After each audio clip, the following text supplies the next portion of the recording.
मायके का मायके मायके 4 दिन में बस मायके मायके झोला उठाइए चल दई, झोला उठाइए चल दई, अहुन महीनन छाई रही।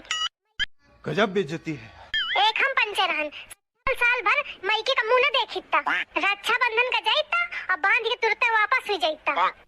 हम पंचन के जमाने में इतना टाइम न रहे कि जान महीना भर बनी रहन होई ग्यारह डारे रहन।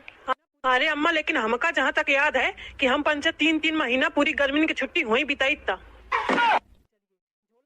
घर में अगर थोड़ा झगड़ा होए, अम्मा कहते चल बउआ नाना खिन चलिए, झोला उठावे या चल दे, ना कहू तो पूछे का ना बतावे का। अच्छी बात बोली, आपको अच्छी लगी? सब भेद खोले दिया थे।